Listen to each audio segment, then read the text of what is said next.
Jeg synes, der manglede en bog i høreverdenen, som tog forældrebrillerne på, og det er den bog, jeg har skrevet. Bogen henvender sig primært til forældre, som har et barn med et høretab, men er også relevante for både pårørende og fagprofessionelle, fordi de får et unikt indblik i, hvad man som forældre tænker og føler, fra man står i en helt ny høreverden med et barn med et høretab i en eller anden grad, og indtil man lander på benene igen.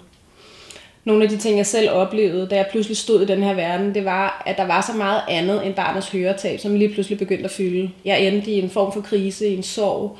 Der var en masse ting omkring de relationer, der var omkring mig, som begyndte at være svære. Jalousi, skam, misundelse. Jeg begyndte at overveje, hvad for nogle fordomme havde jeg selv.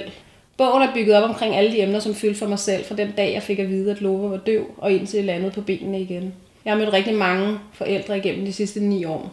Og hver eneste gang, jeg har mødt nogle nye forældre, som har et barn med et høretab, så har det slået mig, hvor meget af historierne har lignet hinanden i forhold til, hvad for nogle følelsesmæssige udfordringer man har haft. Når jeg har mødt de forskellige familier, så har jeg haft lyst til at give forældrene et kæmpestort varmt knus.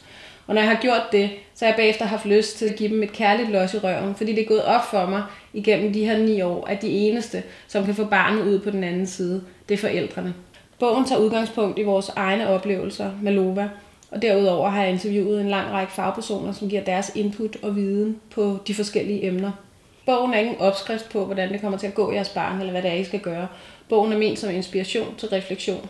Jeg har skrevet den bog, som jeg selv følte, jeg manglede, da jeg stod og var helt ny i den her høreverden.